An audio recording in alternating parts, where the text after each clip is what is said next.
Retour de notre émission avec les principaux titres qui restent à développer.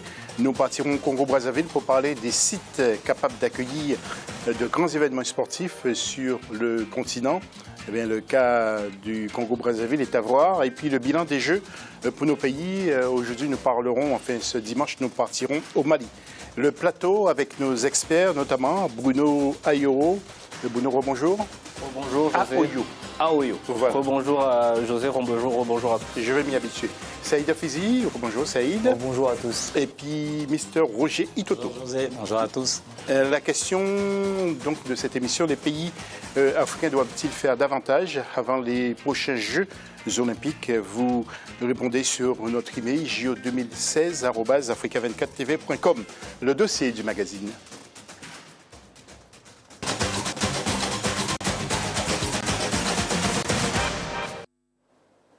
Certains pays ont compris qu'il fallait investir sur des infrastructures dignes d'accueillir des événements importants sur le continent, des infrastructures modernes pour accroître le leadership africain dans tous les domaines sportifs. Le point avec notre rédaction. Pour la plupart des spécialistes, cette initiative congolaise est à saluer car elle aura un impact positif sur la performance des athlètes. Si on ne s'entraîne pas sur les infrastructures appropriées, réglementaires, on ne peut pas réaliser des performances quand il s'agit de faire la compétition de haut niveau. Donc pour moi, le lien est direct, incontournable. Il faut que l'État redéfinisse la politique sur le sport, le développement du sport. Il n'y a pas de raison qu'avec toutes ces infrastructures et que le Congo ne décolle pas. Je parle d'une manière générale dans tous les sports. Il n'y a pas de raison. Parce que nous avons les infrastructures dans tous les départements. La mise en place des infrastructures spécifiques à l'athlétisme en Afrique fait face à de nombreuses difficultés selon les experts. L'une des difficultés, c'est la concurrence entre le football et l'athlétisme. La tendance, c'est que les budgets nationaux des États, à 90-95%, vont au football. Le manque d'intérêt des entreprises africaines ou les multinationales qui opèrent en Afrique, qui ne soutiennent pas forcément nos événements sportifs, alors que dans le monde entier, c'est le sponsoring et le marketing qui permet au sport de se développer. C'est vrai qu'il y a des pistes d'athlétisme dans les stades omnisports qui servent davantage pour le football, mais il n'y a aucun effort n'a été fait pour développer réellement des infrastructures spécifiques à l'athlétisme. Dans des pays comme le Congo, la RCA ou le Cameroun, on voit par exemple que les sautoirs disparaissent dans les lycées. Le développement des infrastructures sportives en Afrique est un processus irréversible. Et pour de nombreux dirigeants sportifs, cela augure des performances sans cesse croissantes des athlètes africains sur la scène mondiale. Vous convenez avec moi qu'avec l'arrivée des pistes, ça va être un boom. Et c'est ce boom-là que nous allons connaître parce que vous avez vu, lors des derniers championnats du monde, le Kenya a tenu la dragée haute. Ça veut dire qu'avec de bonnes infrastructures, l'Afrique aura son mot à dire et quelques infrastructures sont déjà en train d'être positionnées dans tous ces pays-là. On pourra bientôt compter sur l'Afrique. Dans un proche avenir, certains pays africains, à l'instar du Cameroun, entendent investir davantage dans la création d'infrastructures sportives. Une cité olympique ultramoderne verra bientôt le jour dans les environs de Yaoundé, la capitale. Ce projet réserve une part belle à l'athlétisme, avec un stade dédié de 5000 places et un autre spécialement réservé au concours. Poids, marteau, javelot, triple saut et autres. Et avant de retrouver le plateau pour quelques commentaires sur ce reportage, nous allons voir les images du 4x400 mètres tout d'abord chez les femmes avec la victoire des Américaines devant la Jamaïque qui est 3e place pour la Grande-Bretagne. Encore une fois, chapeau pour le sprint jamaïcain. Vraiment la Jamaïque qui marche très fort. Et puis nous allons enchaîner avec les hommes aussi sur le 4x400 mètres. La victoire est revenue aux États-Unis avec la 2e place pour la Jamaïque encore. Et cette fois, ce sont les sprinters des Bahamas qui obtiennent la médaille de bronze. Regardez ce finish avec, bien entendu, et comme on vous l'a dit, les Américains. Et puis en 2e place, le maillot jaune que vous avez reconnu, c'est... Saïd, vous disiez? Oui, non, moi je voulais parler de l'Ouganda.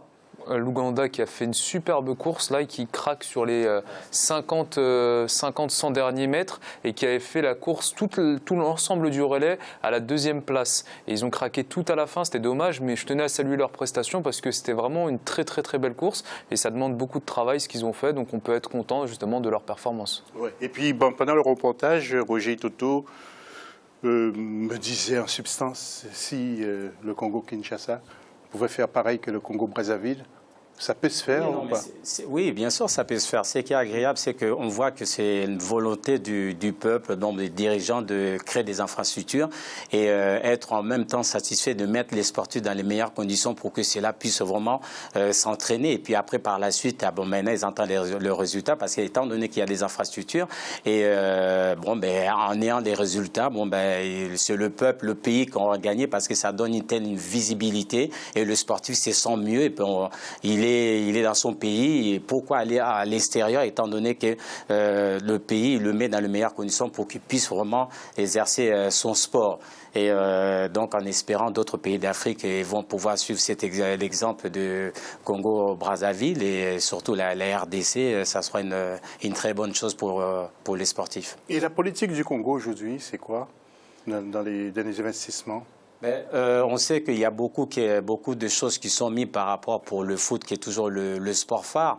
Mais il ne faut pas oublier aussi en RDC, en basket, le hand aussi, même l'athlétisme. Il y a des résultats, mais en espérant qu'il y aura réellement le gouvernement qui vont vraiment mettre la main dans la pâte vraiment pour mettre vraiment les sportifs dans les meilleures conditions, créer des infrastructures pour que ceux-là puissent vraiment se sentir à l'aise et puis se battre pour pouvoir aussi ramener des pays de médailles dans leur pays comme d'autres athlètes qui sont en train de le faire actuellement. Voilà. Alors, messieurs, c'est surtout Bruno et Saïd qui n'ont pas beaucoup parlé. Je faisais une petite analyse pour le 4x400 mètres. Je constate que pour les hommes, le temps de la première équipe américaine est de 2 minutes 57 secondes et 30 centièmes. Et pour les femmes, 3 minutes 19 secondes et 0,6 centièmes. Il y a une grande marge entre les hommes et les femmes sur cette distance. Oui, bon après, je sais pas, hein, peut-être que ça s'explique par les athlètes en lice ou peut-être des différences génétiques, je sais pas trop, mais en tout cas, effectivement, je pense aussi que le temps des femmes est en train d'augmenter, notamment avec toutes celles qui émergent ces dernières années. Peut-être sur le sprint court. Oui, mais peut-être plus, effectivement, peut-être plus sur le 4x100 mètres, mais après, je pense que l'écart est amené quand même à se réduire. Oui. Nous allons enchaîner avec d'autres images. Tiens, et je vais demander à Saïd de nous donner son point de vue. C'est concernant la finale. Allemagne-Suède, 2-1 pour les femmes. Saïd, bien sûr, l'Allemagne qui est en rouge.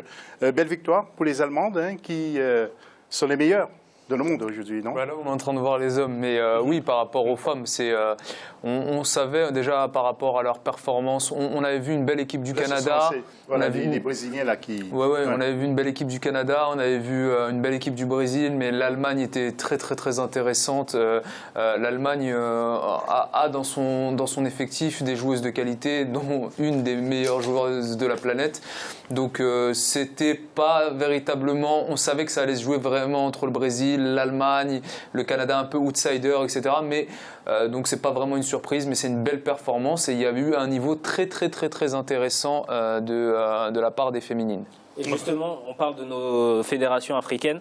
Il faudrait aussi qu'elles réfléchissent parce que Sylvia Neid, l'entraîneur de l'équipe d'Allemagne, a décidé d'arrêter. Donc c'est peut-être un bon coup à prendre, sachant que c'est une vraie bâtisseuse qui aime prendre le temps de développer. Et je pense qu'au Cameroun, au Nigeria, en Guinée équatoriale, il y a peut-être quelque chose à faire, à récupérer cet entraîneur qui est une entraîneur de très haut niveau. Voilà. Roger Toto, parce que, comment dire, Saïd et Bruno sont plus jeunes. Vous avez connu Chantal Riga? Non, j'ai pas connu. Non, j'ai entendu parler. Oui, j'ai entendu parler, mais j'ai pas eu la chance. Jamais connu. Alors, Chantal Riga, c'est une ancienne grande sprinteuse française qui a remporté plusieurs titres, 15 titres de championne sur le sprint. Et justement, nous lui avons demandé son avis sur ces Jeux olympiques. Écoutez ce qu'elle nous confie. Les jeux qu'on attendait, les images, les émotions, les découvertes. On a découvert des sports comme à chaque jeu, dès qu'il y a une qu'il y a des sportifs en finale dans une activité, on est tout de suite pris par cette activité, on la regarde et on apprend des choses sur des sports qu'on voit très peu à la télévision. Donc c'est vraiment une belle vitrine pour certains sports comme l'escrime, comme la boxe, et quand on a de la réussite, c'est formidable.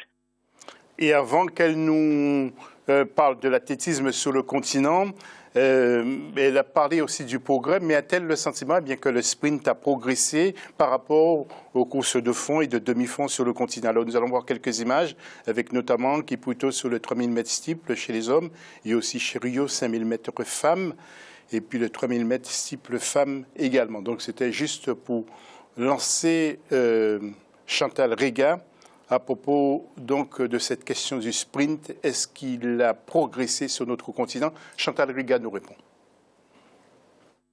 Je trouve qu'on est encore en attente.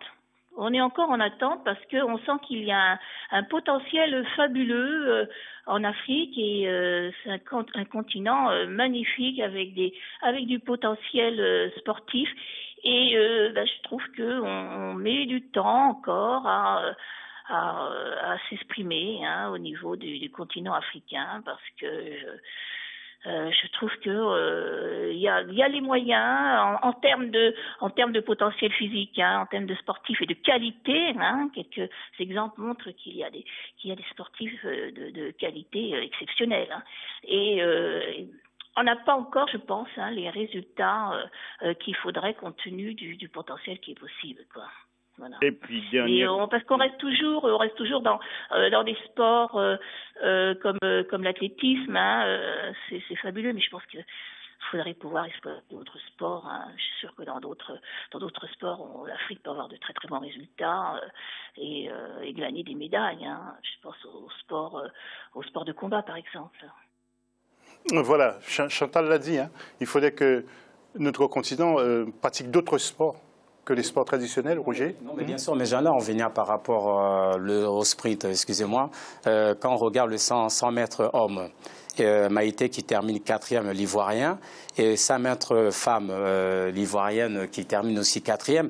Au départ, avant, on ne voyait pas les Africains. Petit à petit, les Africains, on est en train de sucer, même aux 100 mètres, même aux 200, même aux 400 mètres, le Sud-Africain qui bat le record. Donc, petit à petit, pour moi, l'Afrique est en train de sucer petit à petit comme au sprint, aux 100 mètres, dans des épreuves phares qu'on ne les voyait pas, et petit à petit, donc, ils sont en train de s'imposer. Donc, pour moi, c'est positif. Il y a le jeune Ivoirien aussi. Oui. Donc, sur le sprint, sur le 100. Oui, moi, je suis moins d'accord avec Chantal, je suis beaucoup plus d'accord, je suis d'accord avec Roger. Ça ne va pas venir du jour au lendemain, forcément, ça va venir petit à petit. Et là, on a vu les Ivoiriennes qui ont fait du bon boulot sur du sprint, on a vu l'Ouganda, on a vu l'Ivoirien, on a vu ça vient. Et morphologiquement parlant, on va attendre du sprint que ça vienne de l'Afrique de l'Ouest. Et on attend le demi-fond du Maghreb et de l'Afrique de l'Est, parce que morphologiquement, on est constitué comme ça. Vous n'allez pas demander à un athlète kényan de faire du sprint, parce que morphologiquement, il ne va pas pouvoir assumer. Pareil pour le demi-fond sur l'Afrique de l'Ouest. Donc moi, je dis qu'il va falloir accentuer les efforts au Sénégal, en Côte d'Ivoire, toute l'Afrique de l'Ouest en règle générale sur le sprint pour pouvoir obtenir des résultats sur le long terme, et que le Maghreb et l'Afrique de l'Est continuent à bosser là-dessus sur le demi-fond et le fond. Bruno, il vous reste quelques secondes. Qu'est-ce que vous voulez rajouter par rapport à ce que disait Roger Saïd? Je suis absolument d'accord. Après, les médailles aussi qui ont été glanées au JO leur donnent raison. Je pense que chaque région, chaque sous-région doit miser sur ses points forts morphologiquement, qui sont morphologiquement naturels. Et il faut une volonté politique aussi. Ouais. Oui, aussi, il faut une implication politique. Sans ça, le sport ne peut se développer, mais nulle part. En Afrique et sur n'importe quel autre continent, ce ne sera pas possible sans les politiques. Merci Bruno, merci Saïd, merci Roger. On se retrouve tout à l'heure pour la troisième partie de cette émission. Ça va très très vite et nous parlerons justement de bilan. Et puis nous allons nous rendre du côté du Mali avec Mokhtar Barry. Et bien entendu, nous retrouverons également Diara Ndiaye pour quelques infos. À tout à l'heure.